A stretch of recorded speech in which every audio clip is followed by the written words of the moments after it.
આજે આપણે અહીંયા રેસકોર્સ મેદાનમાં એટલે કે હવે નામ છે અયોધ્યા નગરીમાં આવ્યા છીએ અને જ્યાં કથા થવાની છે ઐતિહાસિક માનવ સદભાવના કથા મોરારી બાપુના કંઠે જે રામકથા ગવાવાની છે તારીખ 23 થી 1 ડિસેમ્બર સુધી એ મુખ્ય મંડપ વચ્ચે આપણે ઊભા છીએ અને આ રેસકોર્સમાં જબરજસ્ત મંડપ હજારો માણસો પ્રેમથી કથા સાંભળી શકે એવી વ્યવસ્થા છે. એ ઉપરાંત ભોજન કક્ષ પણ બહુ વિશાળ બનાવ્યા છે અને આ સિવાયની વ્યવસ્થા પણ અદ્ભુત થઈ છે.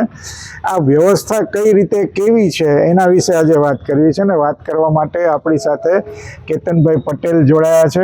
રાજકોટ ભાજપના અગ્રણી છે અને સૌથી મહત્વની વાત આ છે કે આ રેસકોર્સમાં જે કથાનું આયોજન છે મંડપથી માંડી દરેક વસ્તુ નાનામાં નાની ક્યાં ખીલી લાગે ક્યાં કયો મંડપ થાય એની ઝીણામાં ઝીણી એમણે ચીવટથી કામ કર્યું છે. કેતનભાઈ તમારું સ્વાગત છે. કેતનભાઈ, રાજકોટમાં 12 વર્ષ પછી મોરારી બાપુની કથા થઈ રહી છે અને વિરાટ આયોજન છે અને એમાં આવો વિશાળ કથા મંડપ, આ કથા મંડપ વિશે થોડી વાત કરો. કેવડો છે, કેટલી સંખ્યામાં શ્રોતા તરીકે આવી શકશે? કુનાલભાઈ, આ જર્મન ટેકનોલોજીનો ડૂમ છે. અરે વાહ! 132 બાય 561 ફૂટના 3 જર્મન ટેકનોલોજીથી આ ડૂમ બનાવવામાં આવેલા. વિશેષતા જર્મન ડોમની એવી છે કે આની અંદર વચ્ચે એક પણ પિલોર આવતો નથી, એટલે ક્યાંય શ્રોતાઓને ક્યાંય સાંભળવામાં મુશ્કેલ ન થાય. એની જ સામે એકદમ સામે વ્યાસપીઠ છે, જે 52 બાય 42 ની છે, એટલે વિશાળ વ્યાસપીઠ છે. આ વ્યાસપીઠની ખાસ પાછળ આપણે બ્રેક ગ્રાઉન્ડ છે, સદભાવના વૃદ્ધાશ્રમની જે પ્રવૃત્તિઓ છે એ થીમ બેઝ આપણે બનાવી છે. અને આ જે મધ્ય ડોમ છે એ સંપૂર્ણ ભારતીય બેઠક છે. ઓકે, હા, સંપૂર્ણ ભારતીય બેઠક. આગલો પોર્શન છે વીવીઆઈપી સાઈડમાં ચેર છે, સોફા છે, એ વીવીઆઈપીઓ માટે રાખી છે. છતાંય જે આગલું છે આ ડોમની અંદર તો ભારતીય બેઠક જ રાખવામાં બરાબર છે. સાથે સાથે આપણે એલઈડી સ્ક્રીન આપ જોઈ રહ્યા છો, વિશાળ આપણે છે ને કેટલા ફૂટના અંતરે હશે? આ બધી 100 ફૂટના. ઓહો, ક્યાં વાત! 100 ફૂટના અંતરે આપણે એલઈડી સ્ક્રીન છેલ્લો માણસ જોઈ જાય, સાંભળી શકે. એ જ રીતે આપ સાઉન્ડ સિસ્ટમ જોવો, છેલ્લામાં છેલ્લી જગ્યા લગીને આપણે સાઉન્ડ પણ કર્યા છે. સાથે સાથે ઇમરજન્સી પણ આપણને કઈ એવું લાગે કે આ કોઈને હોય તો સામે સિનર્જી દ્વારા એક આખી આઈસીયુ હોસ્પિટલ તૈયાર કરવામાં આવી છે. બહુ સરસ. એવું છે કે આપણે ભોજન ખંડ તમે હમણાં વાત કરી એમ, એ 90 બાય 400 ના 2 ડોમ છે. એમાં મહિલાઓ અને પુરુષો જે 40-45 હજાર જેટલા કથામાં આવ્યા હોય તો એની જે ટાઈપની વ્યવસ્થા કરવામાં આવી છે. એની પાછળ આપણું કિચન છે 90 બાય 150 નું છે, જેની આ રસોઈ બને રોજની. બરાબર. અને વીઆઈપી રસોડું પણ પાછું, વીઆઈપી રસોડું થોડીક અલગ જગ્યા રાખી છે. જમવાનું તો સેમ જ છે. ઓકે, જમવામાં કોઈ ફેર નથી. પણ કેતનભાઈ, જબરજસ્ત પ્રચાર છે, આટલા વર્ષ પછી કથા થઈ રહી છે, તમને શું લાગે છે કેટલી સંખ્યા થવાની? કારણ કે આ એવું લાગે છે કે રાજકોટની સૌથી વિશાળ કથા થાય એવું અત્યારથી લાગી રહ્યું છે. લગભગ આપણી પાસે અત્યારે જે રેસકોર્સમાં છે કે આપણે પાર્કિંગ 750 જેટલી ગાડીઓ તેમજ 15,000 જેટલા બાઇકો, જે રેસકોર્સની જે મર્યાદા છે એ મર્યાદાઓમાં નાનામાં નાનો વિચાર કરી જાજામાં જાજી જગ્યા વપરાઈ શકે એ ટાઈપનું એક આયોજન કરેલું છે.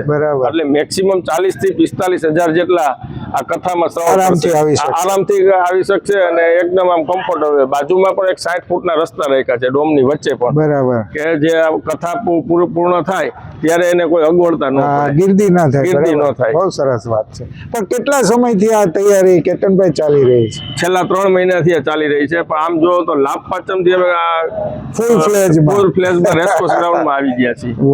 લેવલિંગ છે, થોડી ઘણી સફાઈ છે અને ખાસ આમાં સફાઈનું પણ એટલું જ ધ્યાન રાખવામાં આવ્યું છે. આપ જોઈ શકો તમને આમાં કે ગળદી જરાય એકદમ ધાર્મિક વાતાવરણ અને આધ્યાત્મિક વાતાવરણ મળી રહે એવા પ્રયત્નો કર્યા છે. આ સિવાય આ મેદાનમાં કઈ કઈ વ્યવસ્થાઓ થઈ છે? મંડપ સિવાય મેં તમને કીધું હોસ્પિટલ એક છે, બરોબર. પછી એક ચાનું કંટુની સવારના કોઈ આવે તો એનું ચાનું પરબ સીતારામ ચાલુ જ છે. કોઈ આવે અથવા તો બહારગામથી જે કોઈ લોકો આવશે એને સવારનો નાસ્તો એ આપણે વ્યવસ્થા કરી છે. કે જે ઉતારામાંથી જે આવશે, જે ઉતારાની વ્યવસ્થા કરી છે તેમાંથી સવારમાં નાસ્તો પણ 9 વાગ્યા પહેલા કરી લેશે. બરાબર બરાબર. પણ કેતનભાઈ, તમે ટીમ લીડર છો એ બરાબર, પણ તમારી સાથે પણ કેટલા લોકો જોડાયેલા છે ત્યારે આવું આયોજન શક્ય થાય? આમાં કેવડી ટીમ છે થોડી એની પણ વાત કરો. મારી સાથે હિતેશભાઈ છે, દેવાંગભાઈ માકડ છે, જી. અશ્વિનભાઈ પાંભર છે, બિપિનભાઈ બેરા છે. એ સિવાયની અમારી અલગ અલગ કમિટીઓ, આપ જાણો કે 10 ખંડ આમાં છે.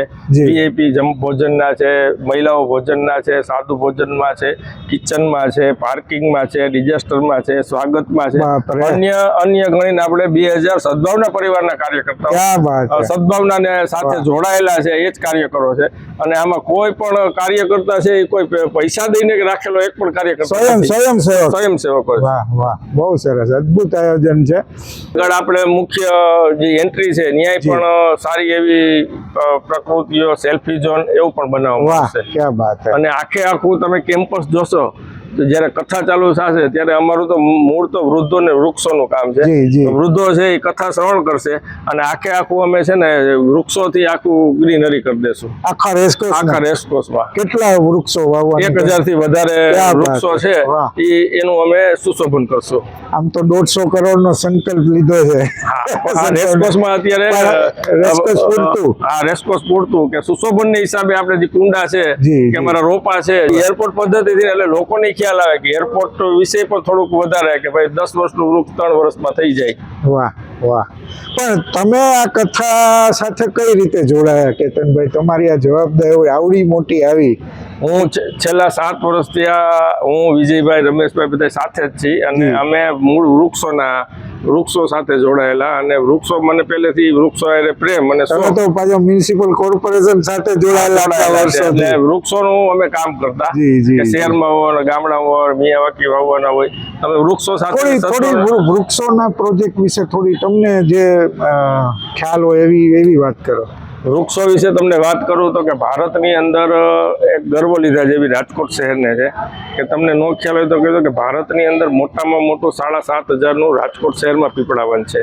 હા, બરાબર છે. એવું જ સાથે હું કહી શકું કે રાજકોટની અંદર 1 લાખથી માંડી અને 10,000 સુધીના રાજકોટની અંદર 70 મિયાવાકી ફોરેસ્ટ ઓલરેડી છે છેલ્લા 3 રાજકોટ સિટીમાં. ક્યાં વાત છે. હા, એક યુનિવર્સિટીમાં હું તમને યુનિવર્સિટીમાં મેં જોયું છે. પછી એક રેલવેનું છે. ઓકે. એ 1,10,000 નું છે. જાણે કે હાથીયા પુલની હેઠે ઉતરો તો એ મિયાવાકી ત્યાં કરેલું છે. પછી પાણી પુરવઠાની ઓફિસમાં કરેલું છે. પછી પોલીસ હેડક્વાર્ટરમાં કરેલું છે. પોલીસ લાઇનમાં કરેલું છે. તેમજ અન્ય ઘણી ધાર્મિક જગ્યાઓમાં કરેલા છે. કેટલાયની વાડીઓએ કરેલા છે. મિયાવાકી પદ્ધતિ પર રાજકોટ શહેરની અંદર 37 થી વધારે મિયાવાકી ફોરેસ્ટ છે. વાહ, ક્યાં વાત છે. વાહ. અને સૌરાષ્ટ્ર ગુજરાતમાં પણ કેટલી જગ્યાએ કામ થયું છે સદભાવના દ્વારા.